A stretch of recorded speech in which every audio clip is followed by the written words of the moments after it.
Hello, and welcome to the CCF Online channel. We are excited for you to be part of another worship experience. We pray that what you learn here today will deepen your relationship with Jesus. Enjoy the message! Tayo na po ngayon ay magpatuloy sa ating pong serye sa Jesus Unboxed. Ito po ay isang mahalagang pag-aaral sapagkat we are studying the book of John or the Gospel of John, and we are focusing on Jesus. Alam niyo po kung bakit importante ito? Kasi yung pong pinakatema ng aklat na ito o ng gospel na ito ay patungkol sa Kanya. Kaya ho sabi rito, "But this have been written so that you may believe that Jesus is the Christ, the Son of God, and that believing you may have life in His name." Alam niyo po, ang pinaka-puso at pinaka-kaluluwa ho ng Christian life or Christian faith, maging ng mabuting balita, ay ang tamang pananaw patungkol kay Jesus. Kasi po, pag mali yung pananaw kay Jesus, apektado po ang buhay na walang hanggan. Kaya ho, hindi ito parang pinagbawalang bahala. You see, the understanding of who Jesus really is ay napaka-importanting bagay because it affects our eternity. Our eternity is at stake. Kaya ho, hindi ito, talagang ito'y pinag-aaralan ng mabuti, hindi ho basta, okay na yan, okay, alam ko na yan. Hindi ho, inaalam ho ito ng mabuti. Nagulat pa nga po ko sa amin pong pagkikwentuhan ng ibang mga pastor, maging sa mga kakilala namin. They started so well with Jesus, but eventually, they departed from the real faith. They turned their back on Jesus. They no longer believe that Jesus is the only way to the Father. Nakalimutan nila lahat yon because of their wrong understanding of Jesus. At alam niyo ho, nakakalungkot kasi they went back to instead of following the grace that was given to us through Jesus, balik ho sila sa pagiging legalistic, naging judgmental sa ibang tao, kawawang-kawawa po. And iniisip-isip ko, sayang. And I pray and I hope that none of us will experience the same. Yung bang nagsimula tayo ng tama, tapos biglang talikod tayo, tapos nakalimutan na natin about who Jesus really is. Now listen to this. Sa unang ating pag-aaral sa aklat ng John, kung naalala ninyo, nakilala natin that Jesus is not man alone. Hindi lang siya ordinaryong tao. He is not just man. He is God. At hindi lang siya is God, He is the Creator. He is not only the Creator, the owner of the temple. Hindi lang yun. He gives eternal life. And because He gives eternal life, He fully satisfies. No, sa lahat ng ating paghahangad to find satisfaction in life, si Jesus yung sagot. And last week, sabi natin, Jesus is sovereign. Ngayong hapon na ito, nais ko makita natin na si Jesus ay hindi lamang po divine in nature. Hindi lang siya Diyos. He is equal with God the Father. Alam niyo kung bakit importante yon? Kasi po, pag sinabi natin si Jesus is not equal with God the Father, di dalawa na yung Diyos. There is the greater God and the lower God. Ang problema, sabi ng Bible, there is only one God. In other words, in three person, as in co-equal, same substance, same essence. Kaya napaka-importante ito ang bagay na ito. Kaya ito po ang ating pong talakayin. Jesus is equal with God the Father, honor Him. Pakisabi po sa katabi nyo, Jesus is equal with God the Father, honor Him. Okay? Yun po ang ating pong pag-aaralan ngayong hapon. Now, isipin po ninyo, imagine yourself. Huwag ko kayo matulog, imagine lang. Iba, pumikit na. Wag. Imagine nyo lang. Nakatingin ka sa salamin. At habang nakatingin ka, natitigan mo, napansin mo, parang mayroong dark red spot sa kaliwang bahagi ng iyong pisngi. Okay? Napansin mo lang. Parang, ano kaya to? Tapos tinitingnan mo, ano kaya to? Hindi naman siya pimples. So, medyo tinatry mong piratin. Walang lumalabas. Pero sabi mo, ano kaya to? So, punta ka sa doktor. Pagpunta mo sa doktor, sabi niya, magpa-laboratory test ka. Grabe mo, death spot lang eh. Laboratory test na. So, to make the long story short, sabi sa'yo, nung napag-alaman, from the laboratory test, may cancer ka. Stage 7. So, hanggang 4 lang. Patay ka! Stage 4! Naku, may cancer. Ano ba doon? Anong gagawin mo? Ngayon, siyempre, lungkot na lungkot ka, hindi mo alam ang gagawin mo, kakausapin mo yung asawa mo ngayon. Gusto mo ng pagtapat na meron kang problema. Nung sasabihin mo na, sweetheart, pwede ba kitang makausap? Biglang inunahan ka ng asawa mo. Sabi niya, alam mo, may pagtatapat din ako sa iyo eh. Bago ka magsalita, ako na mauna. Ano yun? Hindi na kita mahal. Iiwan na kita. Sasama na ako kay Inday. Naku, patay! Kaya, Isipin nyo to, parang, wow, yan po ay syempre hindi naman totoong kwento yan. Kanya lamang, whether we like it or not, tayo po ay nagkakaroon ng problema at pag dumating yung problema, hindi yan dumating mag-isa. Nagtatawag ng kabarkada yan. Kung dumating ang problema, minsan sabay-sabay. Nalaman mo may sakit ka, mamaya malalaman mo wala ka na ng pera. Malalaman mo na rin na, eto pa, hindi ka lang sa walang pera, ang dami-dami palang problema. Nagkasabay-sabay, hindi mo maintindihan. Yung iba nga po ay nakakalungkot man sabihin, talagang nalungkot din po ako. Minsan may kaibigan nga po ako, inatake lang po sa puso. Siyempre, ang laking problema po yun. Sabi, parang, ang bata-bata, but sana ko.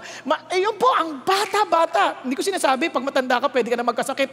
Pero, ito, 38 years old. And sabi ko, paano kaya sila? At doon lang sa sinatawag lang CCU, parang, basta kwarto yun, alam niyo kung magkano bayad? 50,000 kada araw. So, may problema ka na nga, may sakit ka, tas ito pa, problema ka pa, na meron kang babayaran. Sabi nga, medyo dumilat na kasi parang komatas Pag nalaman niya yung babayaran, baka pumikit ulit. Hindi, sa totoo lang. Kahit ako napapapikit ako, sabi ko, Panginoon, paano kaya ito? Kung iniisip-isip ko, daming problema. Tanong ko sa inyo, sino sa inyo gusto maging matagumpay sa buhay sa gitna ng mga problema katulad niyan? Pakita sa kamay. Sige, huwag kayo maiya. Okay. Yung mga hindi nagtaas ng kamay, anong gusto niyo? Matalo kayo, ganyan. No, ito lang sasabihin ko sa inyo. Walang taong exempted sa problema. Yung iba, baaring akala mo wala kang problema ngayon, pero darating yan. Magugulat ka na lang. Now, listen to this. Meron akong good news. In order for us to remain stable, strong, in the midst of storms. Now, ano sabi ni Jesus? Si Jesus ang nagsasalta nito. Therefore, everyone who hears these words of mine and acts on them may be compared to a wise man who builds his house on the rock. And the rain fell, and the floods came, and the winds blew, and slammed against that house. And yet it did not fall, for it had been founded on the rock. Now, everyone who hears these words of mine and does not act on them will be like a foolish man who builds his house on the sand. The rain fell, the flood came, and the winds blew and slammed against that house. Papansin niyo yung ulan lang, bahana, tapos meron ng bagyo. Papansin niyo yung bagyo niya, parang palabi ng parami, hindi nag-iisa. And slammed against that house, and it fell. And great was its fall. Napakalaki ng pagkakabagsak. Now, madalas pag aming pinag-uusapan ito sa mga Bible studies, anong mga natutunan mo? Oftentimes, people will say, well, you have to apply the Word of God. Don't just be a listener, but be an obedient to the Word so that you will be victorious. Maganda ho yun, hindi ho masama yun. Tama ho yun.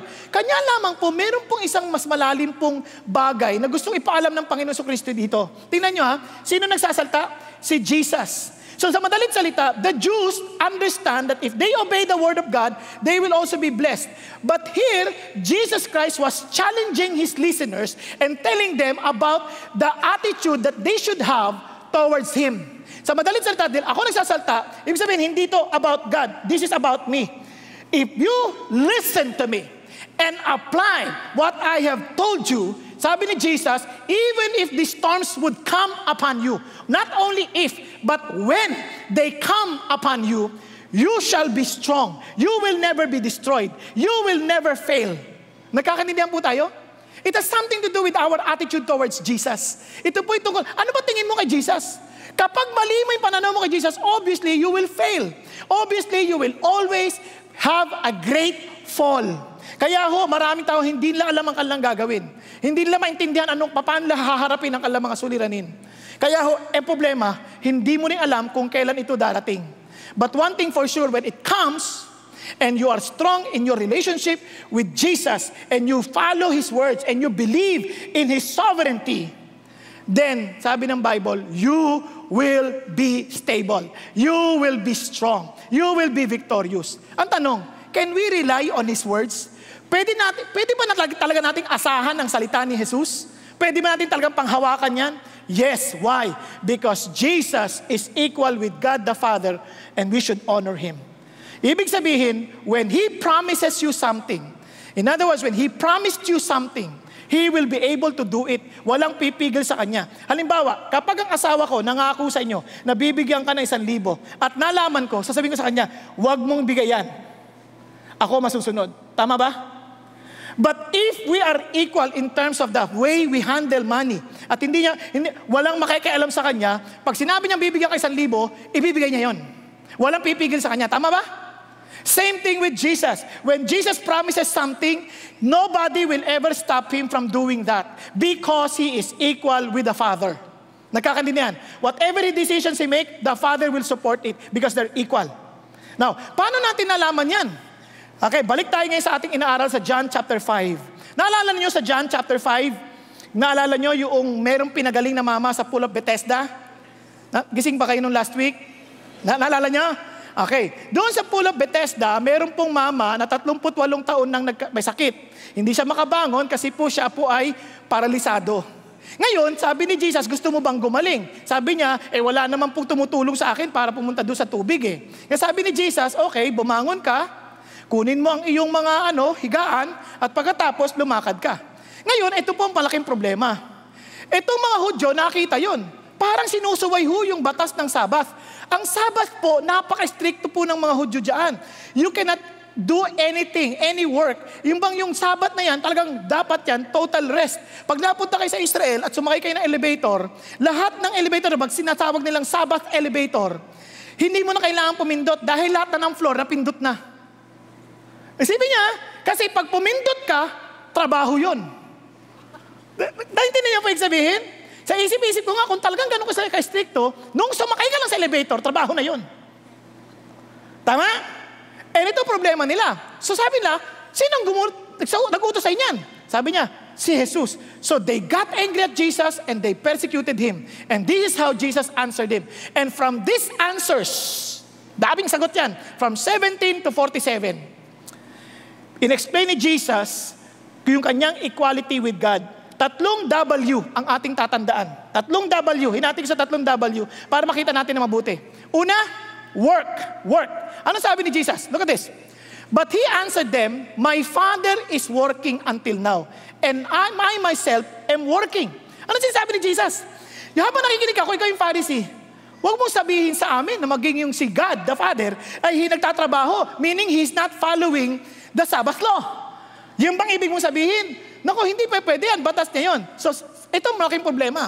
Pag sinabi nila na si God ay nagpapahinga rin ng isang araw, palagay ko, ang laking gulo sa mundo. Paano siya magpapahinga? Kapag nagpahinga yan, baka hindi lumutang ang araw. Naku, niyo po ibig sabihin? He can never rest from His governance. Pero sabihin niyo, bakit nagpahinga si Lord nung 7th day? Friends, you need to understand that God never rested. In fact, it was a present tense. Sabi niya, and my Father is working up to now. Sabi niya, my Father is working until now. In other words, from the very time men fell, from the very time men sinned, God has never failed or never stopped working in order to fix our problems. Kaya nga nakita niya yung 38 years na nagsasuffer, pinagaling niya. Sa madalit salita, ito sinasabi ng Diyos. Sinasabi ni Jesus was rebuking them and telling them, God has never been slowing down. He wants to keep on working to help you and me, to make sure that He will answer you. Naraalala niyo, God will never rest from answering your prayers. God will never rest from providing you your needs. Ang Diyos po ay laging gising. Tingnan niyo sabi sa Psalm, I will lift up my eyes to the mountains. From where shall my help come? My help comes from the Lord who made heaven and earth. And bakit siya siguradong the Lord will help him? He will not allow your foot to slip. He who keeps you will not slumber. Behold, He who keeps Israel will neither slumber nor sleep. What an encouragement. Bakit? Kahit pa matulog ka, siya hindi. Pakisabi sa katabi mo, kahit tulog ka, siya hindi. Anong ibig sabihin? He's watching over you. He's watching over me. Hindi niya tayo pinababayaan. He knows our weaknesses. Pero hindi siya natutulog. Kasi lagi niyang iniisip, paano tayo tutulungan? He makes sure that we would not be affected by the sun. He makes sure. Kaya lang, bakit hindi ko nararanasan ito? Kasi ang tanong lang, are you under His rulership? At do you allow yourself to be protected by Him? Kasi ang Diyos naman, very gentle God eh. Hindi ka naman niya pipilitin. Nakuha na niya sabihin, Kung ayaw mo magpabuhat, hindi ka niya bubuhatin. Nagkakaintindihan tayo. Kung ayaw mo magising, patutulugin ka niya. Wala namang problema yun eh. God cares for you. Hindi niya ipipilit ang kanyang kagustuhan. Though He is God, He knows also that He has to respect. Because He is a gentle God, hindi niya ipipilit yung kanyang gusto sa atin kasi hindi naman tayo mga robot. Nakuha ninyo? Kaya ito ang napaka-importanting bagay. Ito si God, sinasabi niya sa atin, teka, ako nagtatrabaho, and sabi ni Jesus, at ako rin nagtatrabaho. Bakit? Hindi ba siya sakop ng batas? Kasi tatandaan ninyo, the law was given to the lawless. Kasi hindi kaya ng mga lawless people na maayos ang kanilang sarili kung walang batas. Nakakaintindihan tayo. And Sabbath was made for man, and not man for Sabbath. Sa madaling salita, when He created this law, itong law ng Sabbath, para kanina to? Para sa iyo. Para meron kang pahinga. Kasi kung wala kang pahinga, sabi nga nila, ang mga tao hindi nagpapahinga, mas madali pa yung mamatay kaysa kumain sila ng tama at palagi sila mag-exercise. Gusto niyo subukan? Subukan ninyo. Kain kayo ng tama. Mag-exercise kayo, pero huwag kayo matulog. Huwag kayo magpahinga. And I guarantee you, you will die early. Nagkakaintindihan tayo? Kaya yun ang sinasabi ng Diyos. Kasi itong rest na ito is for you. Because I want you to be healthy. Now that I healed this man who was sick for 38 years, gagamitin mo yung law of Sabbath against me? That I healed this man? I brought him back to health? Pag-isipan niyo mabuti.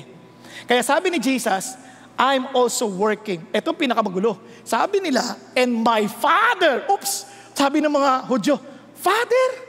That is too familiar. You cannot call God your Father. That's blasphemy. Alam niyo kung bakit? Tuloy tayo. For this reason, therefore, the Jews were seeking all the more to kill whom? Jesus. Bakit? Because He not only was breaking the Sabbath, but also was calling God His own Father, making Himself equal with God. Grabe. Yun lang pagtawag ni Jesus na tatay niya si God. Para sasabi niya, equal na sila. Bakit po? Kasi sa kanilang batas, ang tawag niyan is the law of primogenitor. Sa Tagalog niyan ay hindi ko alam. Basta alam ko, ito yung law for the eldest son or for the sole son or the only son. Itong law na to, ibig sabihin, kapag ikaw yung anak na lalaki at kakaisa-isang anak, lahat ng meron ang tatay, lahat ng karangalan ng tatay, lahat ng pag-aari ng tatay, lahat ng yan ay mapupunta sa anak. Kaya sila ay pantay. Nagkakaintindihan? Nagsasundan po ninyo. Kaya, sabi niya gano'n, kaya tinatawag mong equal with God. Aminado ba si God dyan? Aminado ba si Jesus dyan? Sabi ni Jesus, tingnan niyo yung sagot. Sabi niya, therefore, Jesus answered, and was saying to them, truly, truly, I say to you, the Son cannot do nothing of Himself, unless it is something He sees the Father doing. For whatever the Father does, these things the Son also does in like manner. So anong sinasabi niya tungkol kay Jesus? Sabi niya, kung anong kayang gawin ng tatay, at nakita kong ginawa niya, kaya ko ding gawin sa kaparehong kaparaanan. Ano ibig sabihin? Kunyari, yung ginagawa ko, kaya mo rin gawin, pareho pang style, parehong paraan, ano ibig sabihin? Pantay tayo. Tama ba? Pero kung yung kaya kong gawin, hindi mo kayang gawin, mahina ka. Tama po? And sabi ni Jesus, yung kayang gawin ng tatay ko, kaya ko rin gawin sa... Kung walang imposible sa tatay, wala rin imposible sa akin. Because I can do whatever He does. Nagkakaintindihan po ba? Ngayon, ito pang napakaganda. Natuloy tayo. Hindi lang siya natapos doon. For the Father loves the Son and shows Him all things that He Himself is doing. And the Father will show Him greater works than this, so that you will marvel. Sabi niya, sa totoo lang, yung nakikita ninyong napakagandang bagay, wala pa yan. Yung nagpagaling on 38 years na nagsasuffer, wala pa yan. You will see that I will be doing greater things than that, so that you would believe that I and the Father are working together. Nagkakaintindihan tayo? Now, tuloy tayo ha. Tingnan nyo ha. Kaya sabi ng Panginoon Jesucristo, kung nagbibigay siya ng buhay, kaya ako rin magbibigay din ng buhay. Kaya sabi niya, For just as the Father raises the dead and gives them life, even so the Son also gives life to whom He wishes. Wow! Ang bigat. Parang sinasabi ni God, parang sinasabi ni Jesus, their equality. At ang pinakamaganda, He will never do anything without the Father. Ibig sabihin, hindi siya, lagi silang magkaisa. Nakuha ninyo? This really speaks of oneness. Na sila po ay magkaisa. Ibig sabihin, hindi sila, they are not working independently from each other. They are interconnected. Parang if they do this, katulad din ng Holy Spirit, sabi niya, the Holy Spirit will not do anything apart from the Father and the Son. Nagkakaintindihan? So ito talaga, parang oops, talagang hindi kaya ng brain kasi ito is something to do with Trinity. Now, tingnan niyo po para maintindihan natin na mabuti ito. Sa madaling salita, Jesus Christ is declaring Himself equal with the Father. So He deserves the honor. Okay po ba yan? He deserves the honor. Pakigising mo yung katabi mo, sabi mo, honor God. Ano ka ba? Now, mamaya ipapaliwanag kung bakit. Now, tuloy tayo. Pero paano to? Sabi ni Jesus, you have heard me say to you, I am going away and coming back to you. If you love me, you would rejoice because I said I am going to the Father. For my Father is greater than I. Oh, akala ko equal sila. Paano yun? My Father is greater than I. Ano nangyari dito? Ngayon, dito niyo maintindihan yung estado na si Jesus Christ, He became human. Tama ba? Now, listen to this. Bakit niya sinabi ito? Si Paul, isa sa mga Pariseo who also went against Jesus at the early part of his life, Christianity, wrote something that explains this. Sabi niya, have this attitude in yourself, which was also in Christ Jesus. Sabi niya, who although He existed in the form of God, did not regard equality with God a thing to be grasped. Sabi niya, but emptied Himself, taking the form of a bondservant and being made in the likeness of men. Being found in appearance as a man, He humbled Himself by becoming obedient to the point of death, even death on a cross. Ano sinasabi niya? Bagamat siya'y pantay, when He became human being, sabi niya, He made Himself not equal with God. Nagpakaalipin pa nga siya to the point of dying on the cross. Bakit niya ginawa yun? Pakituro mo sa katabi mo. Para sa'yo. Para maligtas ka. Para ikaw mabigyan ng pag-asa ng buhay. Kasi wala na tayong pag-asa. Kung hindi si Jesus naparito para tugunan ang ating problema, tapos na tayo. Kaya sabi ni Jesus, He had to die on the cross. For what? For us. Kaya nga, mapapansin ninyo, ang ibig sabihin niyan, alam nyo, sabi niya, ito yung full essence ng Diyos. He set aside His glory that He may save us. Nagkakaintindihan po? Hello, andyan pa kayo? Tama kaya si Paul? Tingnan natin. Yung prayer ni Jesus sa John chapter 17, kung naalala niyo sa verse 4, Father, glorify them. I have glorified you by accomplishing your work that you have entrusted me to do. Now, ngayon tapos ko na yung trabaho. Now, Father, glorify me together with yourself, with the glory which I had with you before. Sabi niya, luwalhatiin mo ko ng kalwalhatian na meron ako na pinagkasama nating dalawa. Tama ba?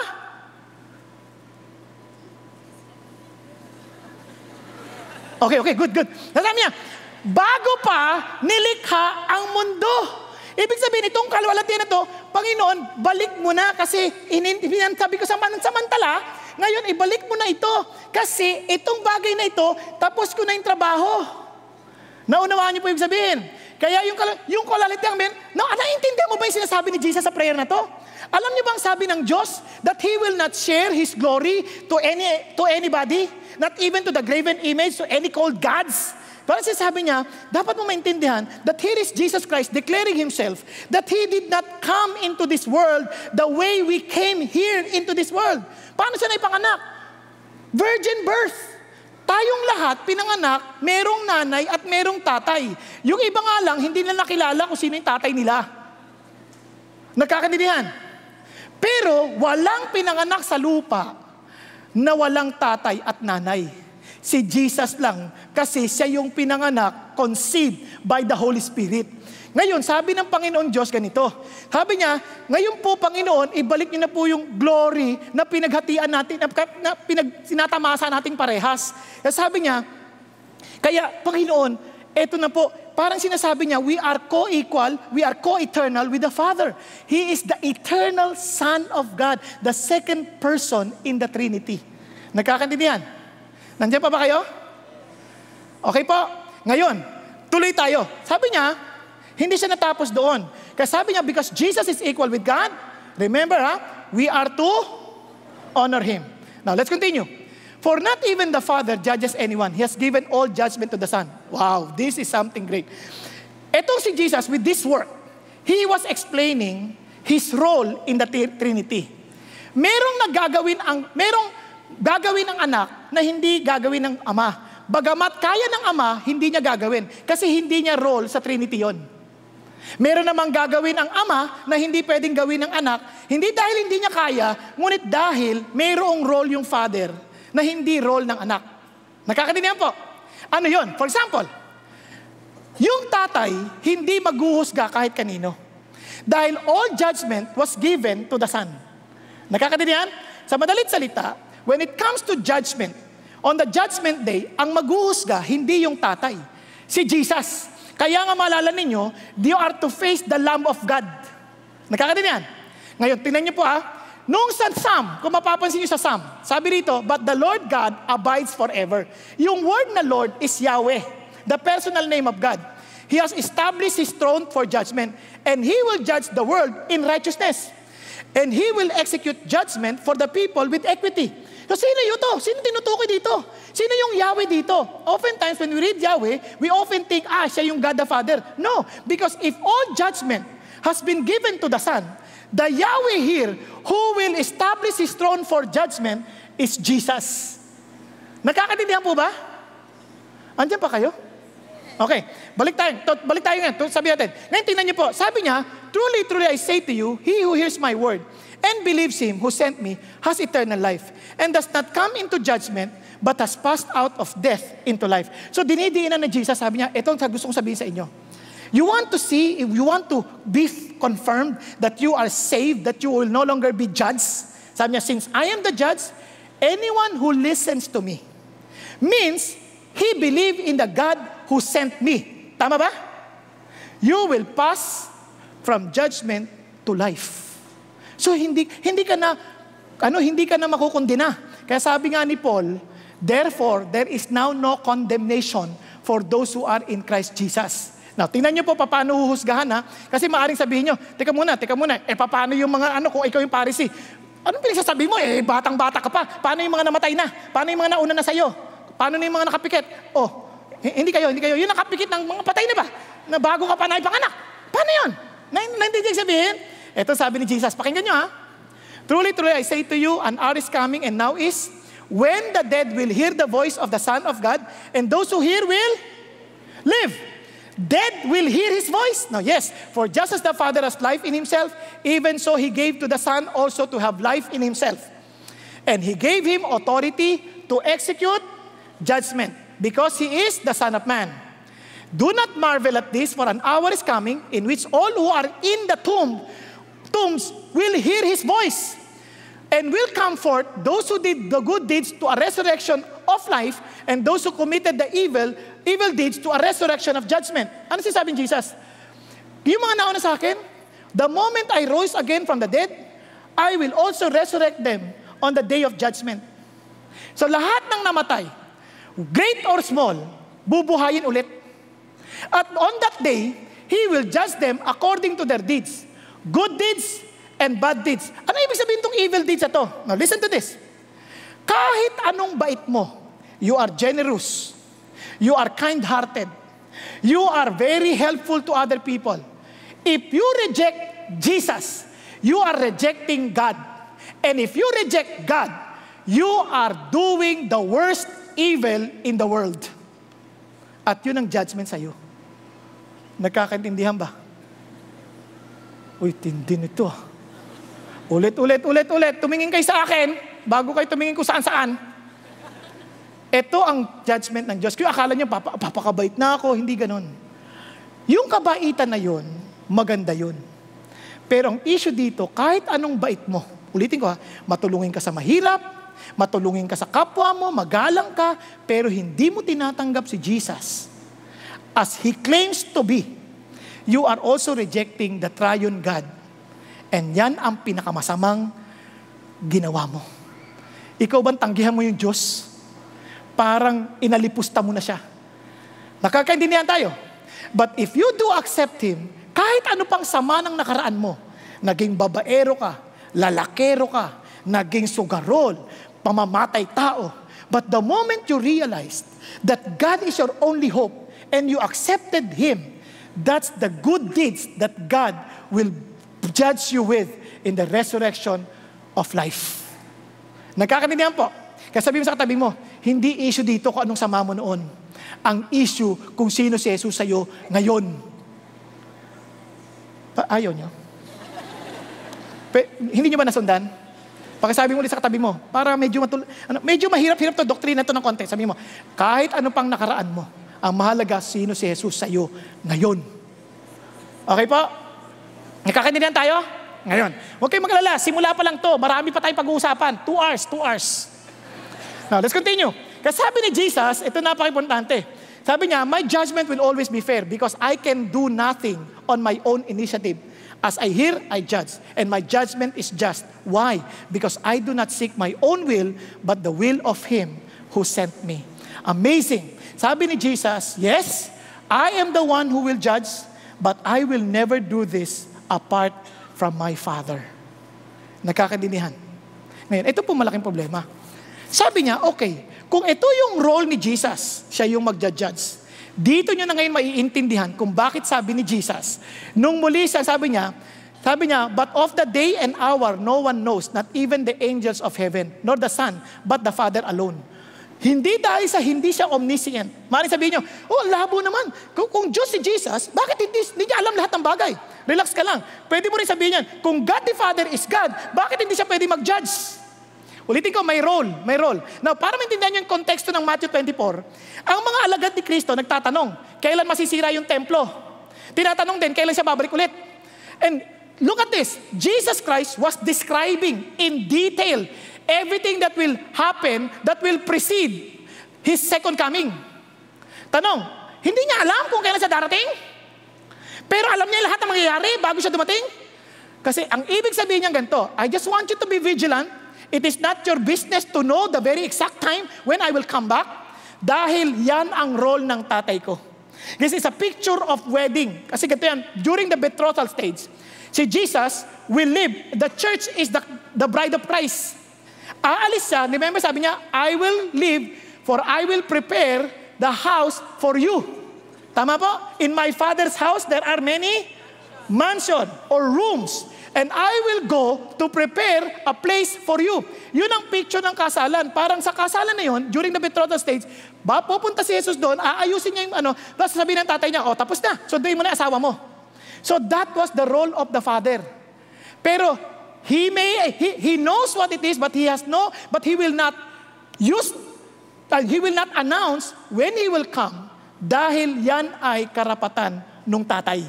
Yun ang role ng tatay sa triune God. Nakakatawa, para hindi, kasi siyempre, ito po, ang ating pong maisip, siyempre, makitid kumpara sa infinite wisdom ng Diyos. Maraming sabihin, ang gulo-gulo naman, ang hirap-hirap. Kaya nga pinipilit natin dahil itinuturo ng Bible. Hindi man lang natin magagap ng mabuti, pero the Bible is teaching it very clearly that they have different roles to do and to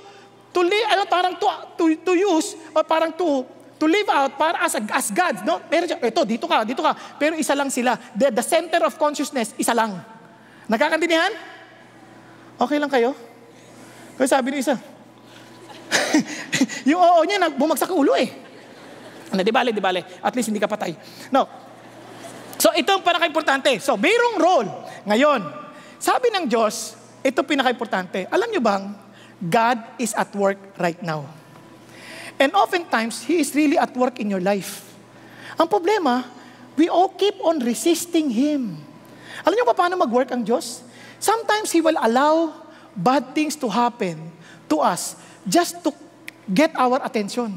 Pero we keep on resisting. Galit tayo, Lord, ang labo ninyo, ba't niyo pinalawal to sa buhay namin? Bakit ganito? Minsan hindi natin siniseryoso. Hindi natin siniseryoso. Wala na nga nangyayari sa buhay niyo, hindi pa rin yung siniseryoso, Lord. Hindi nga mag-usap nga tayo sandali, mag-heart to heart talk nga tayo. Sa halip na, hindi, okay lang yan, bahala na, okay na. Hindi ganon. Because God is at work, He wants to work with you, but don't resist Him. Allow Him, open your heart to Him and say, God, tulungan mo ako. Minsan, ang gulo-gulo niyo na mag-asawa, ayaw niyo pa rin pansinin. Bakit? Kasi hindi niyo iniintindi that God is allowing that for you to just realize that God is at work in you and consider again His ways so that you would be able to solve your problems. Minsan, sa trabaho natin, ba't wala nangyayari sa trabaho ko? Pwede ka ba mag-isip sandali, umupo sandali, and say, God, teka, dali muna, tulungan mo nga ako. God is at work. Alam niyo, sa bansang Pilipinas, we're so blessed. Alam niyo, hindi itong harvest na ito, hindi ito palaging available. Pag-isipan niyo mabuti, God is already at work in our country. Hindi ko sinasabing gusto ko lahat na nangyayari sa bansa natin, ha? Hindi ko gusto yung nababalitaan kong patayan, left and right. Hindi ako masaya doon. Yes, namamatay yung mga drug addicts, but of course, I'm not also happy to hear that sila ay namatay. Bakit? Kamo? Kasi tao pa rin yan eh. Umaasa pa rin ako sana mabigyan sila ng pagkakataon kay Kristo. Kaya lang, hindi ko alam. Pinagagawa ng Diyos eh. Pero sa nangyari niyo, ang dami nag-surrender. Hindi niyo ba nakikita ang ginagawa ng Diyos? Nagsusurrender? At ang sabi ng Lord, ito na yung pag-asa nyo. Kung ayaw nyo na may mamatay yung mga taong yan, then kumilos kayo na mabilis para i-share nyo sila ng gospel nang hindi naman humantong sila sa ganyang kamatayan. Pero anong ginagawa ng church?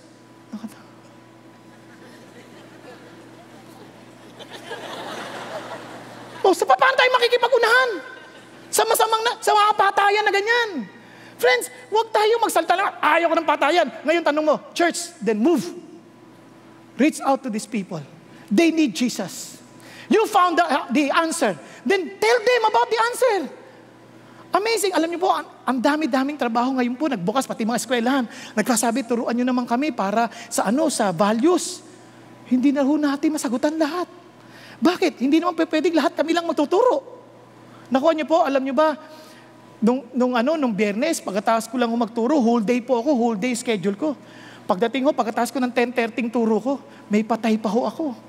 Sabi ko, Panginoon, last na ito ha. Kasi kung hindi, ako napaglalamayan. Nakuha niyo ibig sabihin? Pero iniisip-isip ko, sayang no? Kasi ang dami-dami naman namin eh. Ang kikwento lang naman namin, anong magandang balitang natanggap namin mula sa Panginoong Diyos. Pero ang tanong, nasan sila? Nasan ka? Anong ginagawa mo? God is at work. Ang tanong, hindi mo ba tinitingnan kung anong pinagagawa sa inyo ng Diyos? Nakuha niyo po, hindi ako nagagalit sa inyo. Bakit tulog ka ng tulog? Hindi mo ba nakikita na may pinagagawa ang Diyos sa atin? Na kapatid, hindi ko sinasabi, ikaw yun. Yung nasa taas. Pero, joke lang. joke lang. Pero, hindi, honestly, ito po isang bagay na dapat natin i-considera. Sa eskwelahan, wala nangyayari, bagsak ka ng bagsak. Baka kinakausap ka na ng Diyos, baka sinasabi ng Diyos, anak, mag-aral ka naman. Huwag kang tatamad-tamad. Huwag ka naman laro na laro. Huwag ka nang habol sa Pokemon. Yung Pokemon, walang itutulong sa'yo yan. Huwag kang habol dyan. Ang hanapin mo, yung pinagagawa sa'yo ng Diyos. Naintindihan po? Now, tuloy tayo. Now, ito po, ang pangalawang W is worship. Ito pong nakakagulat. Si Jesus, alam niyong pantay sa Diyos. Kasi bakit? Sa bagay ng pagsamba. Bakit lang sabi? Tingnan nyo ha. So that all will honor the Son, even as they honor the Father. He who does not honor the Son, does not honor the Father who sent Him. Ang sabi niya, yung galang, yung pagsamba na binibigay sa Ama, dapat yan din ang ibigay sa anak. Ang hindi sumamba sa anak, hindi sumasamba sa Ama. Amazing. Kasi sabi niya, itong pagsamba na to, isang bagay na hindi binibigay kahit kanino. Tingnan nyo ha, nung tinukso si Jesus, ni Satan, nasambahin siya, ano sagot ni Jesus? Alam niya, go Satan, for it is written, you shall worship the Lord your God and serve Him alone. Alam niya, only God is worthy of worship. Now, tingnan nyo ha, maging ang anghel cannot be worshipped. Nung nagpakita yung anghel kay John the beloved, ano sabi niya? Nung ni-reveal niya yung mga mangyari, luhod si John. Sumamba sa anghel. Ano sagot ng anghel? Huwag mong gawin yan. Ako'y kapwa mo rin ding tagalingkod. At sa mga kapatid ng mga propeta, at kasama rin na sumusunod sa mga salita ng aklat na ito. Sabi niya, sambahin mo lang ang Diyos. You cannot worship anybody. Not even angels. You cannot worship angels kapag may nag-appear sa'yo and worship me, worship Him. That hindi si God, medyo tagilid yun. Nagkakaintindihan? Now, tuloy tayo. Maging si Peter, when he met Cornelius, ganun din. Cornelius met him and fell at his feet and worship him. Anong sabi ni Peter? Sabi ni Peter, sandali lang. Sabi niya, tumayo ka. Ako rin ay tao lang. Amazing, no?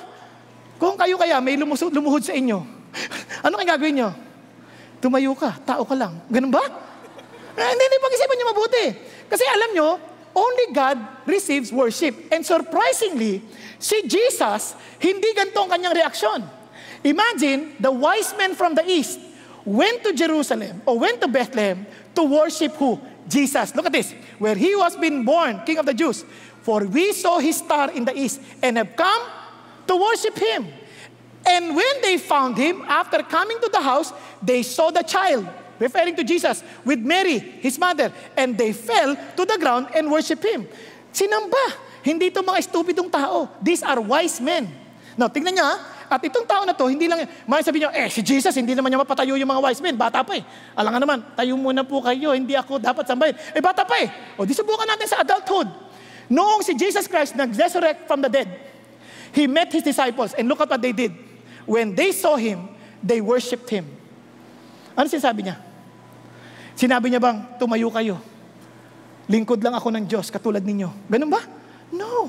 He accepted the worship because He is equal with the Father. He is part of the triune God. Nagkakaintindihan? Katinanggap niya yung pagsamba. Kaya nga ho, sabi ng Bible, gusto natin malaman ito, since He is equal with the Father, honor Him. And if we want to honor Him, we are to worship Him and serve Him. Pinaglilingkuran ba natin? Sinasamba ba natin siya ng totoo? Pag-isipan niyo mabuti. Alam niyo po, isa pang malungkot na katotohanan. Alam niyo bang ang Pilipinas, we call ourselves the only Christian country in Asia? Pag-isipan niyo mabuti. Kung talagang sumasamba tayo kay Jesus, bakit ang dami nating drug addicts? Ba't ang daming mga namamatay sa trapiko ngayon? Banggaan, walang bigayan. Bakit? Bakit ang gulo-gulo ng buhay natin ngayon? Akala ko ba si Jesus ang Panginoon ng bansang ito? Alam mo, minsan iniisip-isip ko, sabi ko kasi hindi naman natin talaga alam eh. We are not giving Him the honor that He deserves. Alam niyo, ang problema ng maraming tao, when they come, when they worship, they are after on what they can get rather than of what they can offer God. Ang pagsamba, hindi mo iniisip yung tatanggapin mo sa Diyos because God is the blessing. Nakakaintindihan po? God is the blessing, hindi pera. What is the point of having millions of pesos? Wala ang Diyos. Wala din. Anong punto? Marami iba sa kanila, ang blessing relationship. No? Ilan sa inyo may asawa? May asawa? Huwag kayo maya. No. Yung asawa, blessing yan. Tama ba? Ba't di ka maka-oo? Blessing yan. Pero ito ang sasabihin sa inyo, kahit anong ganda niyan, kahit malaanghel ang muka, kung walang Diyos, bruha yan. Hindi totoo. Ang lalaki, kahit anong gwapo yan, kahit matipuno yan kamukha ni Adonis, yan ay panis. Kung walang Diyos. Kung walang Diyos. Kaya nga tuntua ako kasi ang blessing, hindi doon sa mukha, hindi doon sa ano. Naalala ko nga, sabi ko, may nagpa-pray sa akin, Pastor, pag-pray mo ako kasi mag-ano ko, gusto ko na mag-asawa eh. Ngayon, ang mabiro kasi ako minsan, pag may oras ako may panting sa utak, sabi ko sa kanya, paano kung sabihin ni Lord, yan ang mapapangasawa mo? Tinuro ko yung lalaki. Pastor, wag na kayo mag-pray. Wag na, ayaw ko na. Bakit? Ayun, pangit. Grabe ka naman. Alam mo, kung tingnan niya, parang pangit yan, pero ang totoo niyan, kung kasama niya ng Diyos, anghel yan. In disguise. Anghel yan. Naalala ko, yung mga anak ko, ginandun, tinanong din ang asawa ko eh. Sabi niya, Mama, ano ba nakita mo kay Papa? Bakit mo siya nagustuhan? Hindi ko maintindihan, hindi ko makalimutan yung sagot eh. Alam ang Papa mo, mabait na. Pangit pa. Ay ko, grabe naman. Ang lakas doon ah. May iniisip-isip ko, totoo naman, wala naman talaga sa itsura eh. Ang issue, nakita niya si God eh. Kaya siya niya humaling. Nakaya yung sabihin? Kasi ito, mahumaling ka sa itsura, nagbabago yan. Tatanda at lilipas din kayo. Yun ang katotohanan. katotohanan. Yung pati punong katawan, pag nagkaanak na yan, pati lalaki nabubuntis. Ewan ko. Hindi ko maintindihan. Ngayon, kung akala mo, nandoon yung blessing, mali ka. Na kay God. Hindi ko maintindihan yung mga lalaki, nakangalbo na nga, nang bababae pa. Kung kailan nagpangitan ng katawan, lumaki yung tiyan, lumaki ang muka, dahil nawala ang buhok, nang bababae pa. Kung walang Diyos, walang takot kasi yan sa Diyos. Pero kung nasa Diyos ka, gumagwapo ka na, tapat ka pa. Di ba? Panalo. Di ba? Kaya, you worship God. You serve Him. Amen? In everything that you do, honor Him. In your work, worship God in your work. Give your best. In your studies, give your best. Worship God in your studies. At home, in your relationship with your wife, with your husband, with your children, worship God and give your best. When you come and we gather together and sing to the Lord, give your best because you worship Him. Nagkakaintindihan po? Kung kakantahan mo na si God, kantahan mo na ng totoo. Diba? I believe in God the Father. Totoo hindi. I believe in God the Father. I believe in God the Son. Ano ka ba? Sino ba sinasamba mo? Diyos yun eh. Hindi naman yung naglilid ng song eh. Minsan na natutuwa ako sa naglilid sa talaga. I believe in God. Tapos yung mga kinakanta, yung mga kasama. Kawawa. Nasa totoo lang. You give your best. Now, listen to this. Ang sunod na hamon ng Diyos is the third W, witness. Diba? Itong inaangkin ni Jesus that He's equal with God, hindi pa pwedeng walang katibayan, walang testimony. Kasi sabi niya, if I alone testify about myself, my testimony is not true. Kasi, ano ka, ikaw lang yan. It is just your word. Pero sabi niya, there is another who testifies of me. And I know that the testimony of which he gives about me is true. Sino yan? Si John the Baptist. Sabi ni John, you have sent to John, and he has testified to the truth. But the testimony which I receive is not from man.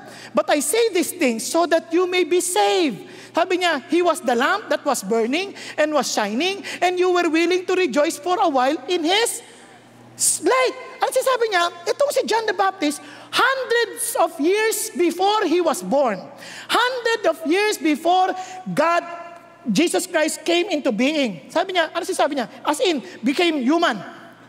Sabi niya, andyan na si John. It was already been prophesied. Yung testimony niya, hindi lang, sabi niya, there is a greater one. Bakit? Tingnan niyo lang, balikan ko lang sandali ha.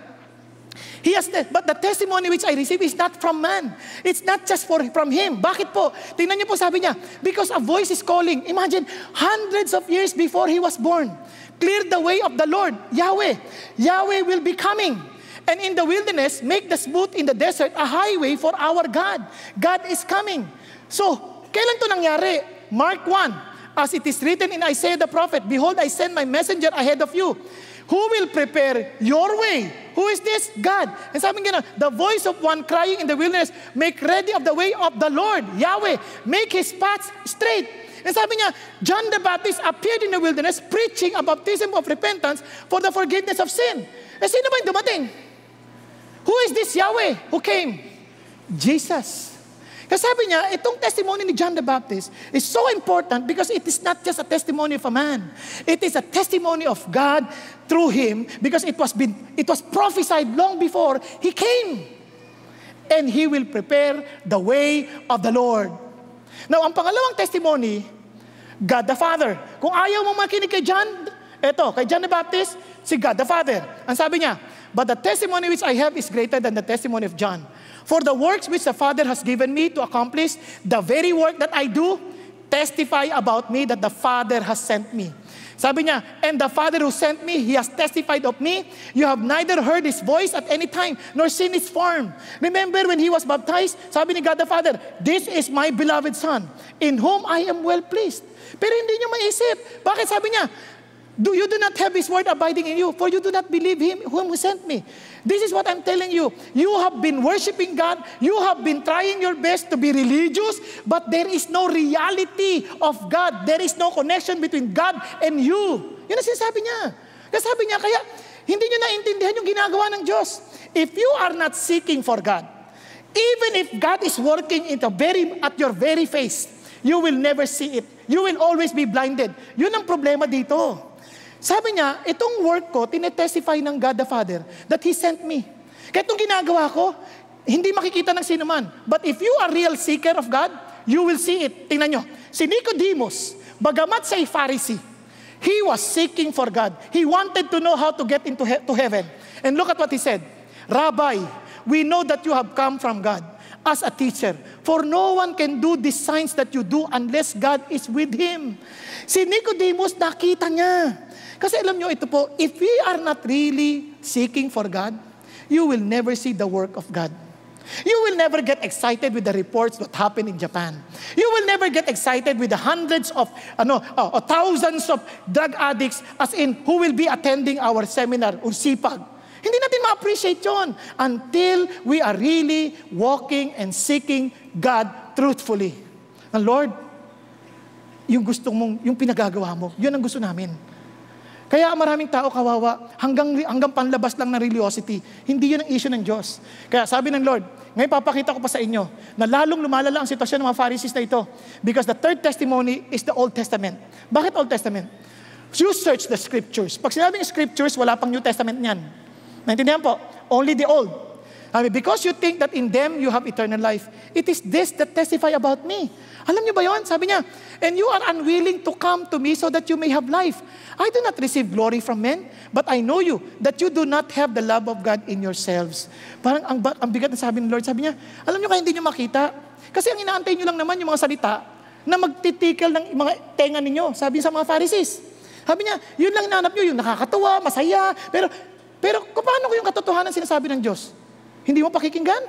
Kaya ito yung hamon ni Jesus. Sabi niya, kaya hindi kayo lumalapit sa akin, you didn't even know that the Scripture spoke about me. The prophets of old spoke about me. Gusto niyo sample? Gusto niyo sample? O, tingnan niyo ha, Isaiah 48:11. Tandaan niyo ha, for my own sake I will act. Sino nagsasalta dito? Sino? Old Testament. Okay? For how can my name be profaned? Hindi ako papayag na sirain nyo at lapastanganin yung pangalan ko. Yung sasabi niya, and my glory I will not give to another. Sino yan? Si God. Tama ba? Si God. I will not give my glory to another. Katulad ng kanina. Tama ba? Oh, this same, my name, I will not give my glory to another. 12. Listen to me. So siya nagsasalta. O Jacob, even Israel whom I called, I am He, I am the first, and I'm also the last. Tama ba? So sino siya? God. Sabi niya, surely my hand founded the earth, and my right hand spread out the heavens. When I call to them, they stand together. Sabi niya, ako yung naglikha ng langit at lupa. Kaya lahat yan, susunod sa utos ko. Sino siya? God. Ang linaw, di ba? God. Now, sa verse 16, talo na tayo, sabi niya, come near to me. Siya pa rin nagsasalta, come near to me. Listen to this. From the first, I have not spoken in secret. From the time it took place, I was there. Bago lahat mangyari to, nandun na ako. And now, the Lord God has sent me. Sino itong me? My glory I will not share to another. I am the first and the last. Eh, sino itong Lord God? And His Spirit. Sino ka mo? See? Asan? Wala. Pero malalaman natin pagdating ng Revelation. Tama ba? He revealed the me. Sabi ng Revelation, when I saw Him, I fell at His feet like a dead man. And He placed His right hand on me. Hindi sabi, don't worship me. I am an only servant. No. Do not be afraid. Do not be afraid. I am the first and the last. Sino siya? And the living one. And I was dead. And behold, I am alive forevermore. And I have the keys of death and of Hades. The Old Testament has already declared Jesus. Nagkakaintindihan, I will not share my glory to another. Sino siya? The first and the last. And who is this? The one who is living forevermore. I was dead and now alive. Sino yan? Yung namatay na nabuhay magmuli. None other than Jesus. Naintindihan niyo po? Kaya alam niyo po sa Old Testament, if you read it, magugulat kayo. Jesus was there. Ngayon, sabi niya, Sabi niya, I have come in my Father's name and you do not receive me. If another comes in his own name, you will receive him. Bakit? How can you believe when you receive glory from one another and you do not seek the glory that is from the one and only God? Itong problema ng maraming tao. The reason why they cannot see God, because they are always thinking of what they can get from God. They're not seeking to glorify God. And finally, because of our lack of time, Moses spoke about Jesus. The last witness mentioned by Jesus was Moses. Sabi niya, do not think that I will accuse you before the Father. The one who accuses you is Moses, in whom you have set your hope. And sabi niya, for if you believe Moses, you would believe me, for he wrote about me. So sabi niya, linaw, sabi niya, but if you do not believe his writings, how will you believe my words? May nag-email sa akin one time, sabi niya, Pastor, saan sa sinulat ni Moses na tungkol kay Jesus? Yung ba yung prophet, sinabi sa Deuteronomy 18? No. Ano ba yung sinulat ni Moses? Genesis, Exodus, Leviticus, Numbers, Deuteronomy, 5 yon. Anong tawag dyan? Torah. Alam nyo, from the very beginning, nandun na si Jesus. In the beginning, God, plural, Elohim, created, bara, singular, the heavens and the earth. Nandun na siya. Pangalawa, sabi niya, let us, plural na naman, make man in our image. And He made it male and female. Tama ba? And alam niyo, sabi niya, go and multiply and fill the earth. No, and nagkasala ang tao. So they spread instead of the image of God, because God wants to fill the earth with the image of Him, of His image. Ano nangyari? We spread the sinful image of man. Kaya nung inayos ni Jesus yung problema, He died on the cross for our sin. Ano sabi niya? Go and make disciples of all nations. Then sabi niya, spread again my image. How? Baptize them in the name of the Father. Ano yung baptize? Dilulubog yon para magpalit kulay, magpalit imahen. Yung parang naglalagay ng dye sa buhok. Kunyari kung puti yan, gagawin parang brown or itim or whatever color you want. Naintindihan niyo po? Yun ang tawag doon, dyeing. And sabi niya, yun ang ibig sabihin ng baptizing. Dilulubog mo para mag-ibang kulay. Sabi niya, now I will baptize them with a new image. The very same image that they had. Yung image of God. In the name of the Father, the Son, and the Holy Spirit. Kasali si Jesus doon, the Son. Nalala niyo? Hindi in the image of God, hindi ganoon. In the image of the Father, the Son, and the Holy Spirit. Now, hindi siya natapos doon. Tingnan niyo po Sabi niya, He is the seed who will destroy the power of evil. He is the promised seed who will bring blessings to the whole world, as promised to Abraham. He is the stairway to heaven that Jacob saw. He is the I am whom he saw. Sabi niya, in the mountain. Now listen to this. He is the Passover lamb. He is the tabernacle. He is every part and furniture of the tabernacle. And He is the fulfillment of the law. In short, He is the Torah. Now, pakikita ko sa inyo. Anong ibig sabihin Torah? Torah, bawat alphabet ng Hebrew may meaning. T, Tav, means cross. Vav, means nail. Res, itong ulo, the highest, meaning the highest. And Ha, meaning reveal. Meaning reveal. Ano sinasabi? Torah. The highest nailed on the cross, revealed. It spoke all about Jesus. Nagkakaintindihan po. Nagkakaintindihan tayo. So ano sinasabi ng Diyos? Let me end by saying, sa aklat ni C.S. Lewis, Mere Christianity, sinulat niya, a man was merely a man and said the sort of things Jesus said wouldn't be a great moral teacher. He would either be a lunatic or the level with a man who says he's a poached egg, or else he would be the devil of hell. You must take your choice. Either this was and is the Son of God, or else a madman or something worse. Sabi niya, you can shut him up for a demon, or you can fall at his feet and call him Lord and God. But don't come with any patronizing nonsense about his being a great moral teacher. He hasn't left that alternative open to us. He did not intend to. Ano sinasabi ni God? Mamimili ka lang. Siya ba ay sinungaling? Siya ba ay baliw? O siya ba ang Diyos na kamantay ng Diyos Ama kasama sa Triune God? Because they are only one God in 3 persons. Mamimili ka lang. Ngayon, kung siya nga ay Diyos and you stood and say He is God, then honor Him. Listen to His words. Pag sabi ng Diyos, make disciple, make disciple. Naintindihan po, it is not the church program, it is the challenge of Jesus Christ. Naintindihan po natin. Hello? So be a disciple first. We honor Him. Honor Him. Pag sinabi ng Diyos may impyerno yun. Don't deny it. Pag sinabi ng Diyos, now, don't worry. Dahil sinabi niya yun. Kaya sabi ng Bible, look at this, He who has my commandments and keeps them is the one who loves me.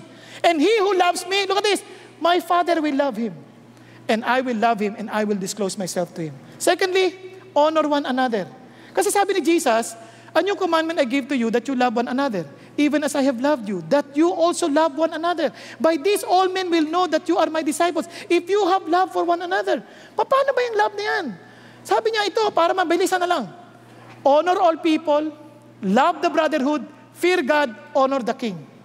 Sabi niya, igalang mo lahat ng tao. Parang paggalang mo rin sa hari. Dahil ginagalang mo ang Diyos. Gusto niyo masimulan? Igalang niyo sa parking, yung mga parking volunteers natin. Igalang niyo yung mga ushers. Igalang niyo yung mga kasama natin. Hindi kayo nagtutulakan sa elevator. Siyempre, hindi kayo yon. Sa 6 o'clock service. Nakuha natin. Igalang niyo yung magulang niyo. Igalang niyo yung bawat isa sa atin. Pag-isipan ninyo, sa lahat ng bagay, igalang niyo yung tao. Naunawaan po. Kaya mga kapatid, let me just share this with you. Finally, I would say, truly, I say to you, he who hears my word and believes him who sent me has eternal life and does not come into judgment, but has passed out of death into life. Kung tatanggapin mo ang salita ni Jesus at ang mga claims niya, sabi niya, naniniwala ka rin sa amang nagpadala sa kanya. At ikaw ay magkakaroon ng buhay na walang hanggan. Tayo pong lahat ay yumuko at pumikit sa mga sandaling ito. Mga kapatid, hindi ko alam pinagdadaanan mo sa buhay. Friends, but if you do understand that because Jesus is equal with the Father, and you accept His word, that He is what He claims to be, ito sinasabi ng Diyos, you have eternal life. Kaya, yung problema, hindi yan nakakatakot sa iyo. Because your life is not for this world, for eternity. Sakit, dahil alam mong kasama mo siya. Kaya ito ang issue ng Diyos. Death, hindi siya kinakatakutan dahil si Jesus ang buhay mo. And whoever believes in Him will have eternal life. Kapatid, have you really surrendered? And have you really acknowledged that Jesus is what He claims to be? Equal with the Father. Worthy of worship. Worthy to be shared to everybody. Worthy that in any work that we do, we are to glorify Him and honor Him. Panginoon Diyos, maraming salamat po, nakilala niyo ang bawat isa sa amin. And we cannot hide anything from you, Father God. At alam niyo po ang mga bulong at iyak ng aming mga puso. Panginoong Diyos, salamat po. Panginoon Jesus, alam po namin na kayo ang anak ng Diyos. Kayo ay Diyos. Kabahagi ng Panginoon Diyos ng Trinity, aming Ama. At maraming salamat dahil alam namin na kayo'y tapat sa iyong bahagi, sa inyong pagka-Diyos upang iligtas ang bawat isa sa aming nagtitiwala sa inyo. Aming Ama, salamat po na mapapanghawakan namin ang bawat pangako ninyo. Panginoon Diyos, ang ilan sa amin na may problema, ang ilan sa amin may sakit, ang ilan sa amin, Panginoon Diyos, ay patong-patong po yung kanya pong suliranin. Hindi niya po alam kung anong kanyang gagawin. Ang iba sa amin, Panginoon Diyos, ay maaring hindi niya pa nakikita na may problemang parating. Ngunit salamat, dahil kung kayo ang aming Panginoon sa buhay, wala pong makapananaig sa amin. For we are more than conquerors in Christ Jesus. Lord, help us to honor you. Lord Jesus, help us to give you all the honor that you deserve in our work, in our studies, in our relationship, in everything that we do. Allow us to honor you. Thank you, God. In Jesus' name we pray. Amen. Jumpstart your spiritual journey by joining an online or offline small group. Go to ccf.org.ph/dgroup. Worship together with us via live stream here at 9 a.m., 12 noon, or 3 p.m. Philippine Standard Time. Join us at stream.ccf.org.ph. Want to find a CCF near you? Check us out at ccf.org.ph/locations. We are so excited you were able to join us today. God bless, and see you next time.